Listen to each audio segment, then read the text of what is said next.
എന്താണ് ഹേമ കമ്മിറ്റി? മലയാള സിനിമാ മേഖലയിൽ സ്ത്രീകൾ നേരിടുന്ന ലൈംഗികാതിക്രമം, ചൂഷണം, ജെൻഡർ ഇനിക്വാലിറ്റി അഥവാ ലിംഗ അസമത്വം എന്നിവയെക്കുറിച്ച് അന്വേഷിക്കാൻ കേരള സർക്കാർ 2017 രൂപീകരിച്ചതാണ് ഹേമ കമ്മിറ്റി.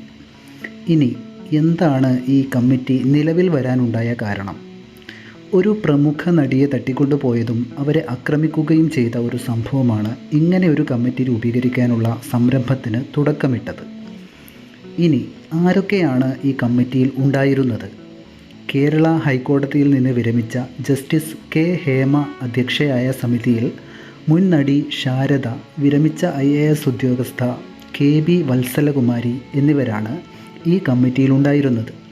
2 വർഷത്തിനിടയിൽ ഈ കമ്മിറ്റി 100ഓളം സിനിമ വ്യവസായ പ്രൊഫഷണലുകളെയാണ് അഭിമുഖം നടത്തിയത്.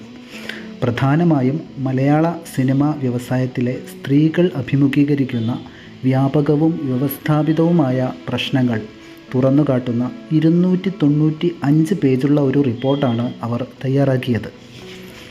റിപ്പോർട്ടിലെ പ്രധാനമായ കണ്ടെത്തലുകൾ ഇവയാണ്. മലയാള സിനിമാ വ്യവസായത്തിലെ കാസ്റ്റിംഗ് കൗച്ച് എന്നൊരു സമ്പ്രദായം, വ്യാപകമായ ലൈംഗികാതിക്രമം, ലിംഗവിവേചനം, സുരക്ഷിതമായ തൊഴിൽ സാഹചര്യങ്ങളുടെ അഭാവം.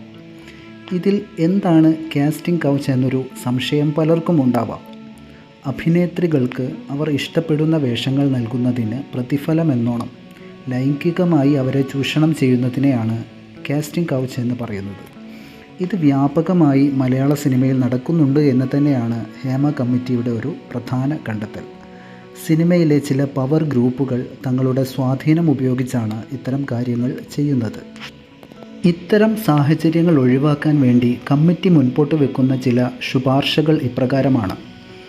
പരാതികൾ പരിഹരിക്കുന്നതിന് വേണ്ടി ഒരു ഇൻറ്റേർണൽ കംപ്ലയിൻറ്റ്സ് കമ്മിറ്റി രൂപീകരിക്കുക. ലൈംഗിക പീഡനവുമായി ബന്ധപ്പെട്ട നിയമങ്ങൾ കർശനമായി നടപ്പിലാക്കുക.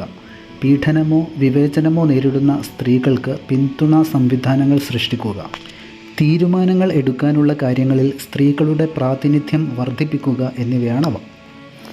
ഇത്തരം ഗുരുതരമായ കണ്ടെത്തലുകൾ ഉണ്ടായിട്ട് പോലും സബ്മിറ്റ് ചെയ്തതിന് ശേഷം 2024 ഓഗസ്റ്റ് വരെ ഇത് സർക്കാർ പുറത്തുവിട്ടിട്ടുണ്ടായില്ല. ഇത് വളരെയേറെ വിമർശനങ്ങൾക്ക് കാരണമാക്കിയിട്ടുണ്ട്. മലയാള സിനിമാ വ്യവസായത്തിനകത്തുള്ള ചില പ്രമുഖരെ സംരക്ഷിക്കാനുള്ള ശ്രമമാണ് സർക്കാരിൻ്റെ ഭാഗത്തു നിന്നുണ്ടായിട്ടുള്ളതെന്നാണ് ശക്തമായ വാദം. എന്തായാലും ഹേമ കമ്മിറ്റി റിപ്പോർട്ട് മലയാള സിനിമയെ ഉടച്ചു വാർക്കുമോ എന്ന് കണ്ടറിയാം. ഹേമ കമ്മിറ്റി റിപ്പോർട്ട് എന്താണെന്നും എന്തിനാണെന്നും ഒരു ധാരണ നിങ്ങൾക്ക് കിട്ടിയെന്ന് കരുതുന്നു. നിങ്ങളുടെ അഭിപ്രായങ്ങൾ നല്ലതായാലും മോശമായാലും കമൻ്റായി രേഖപ്പെടുത്തുക. Thanks for watching.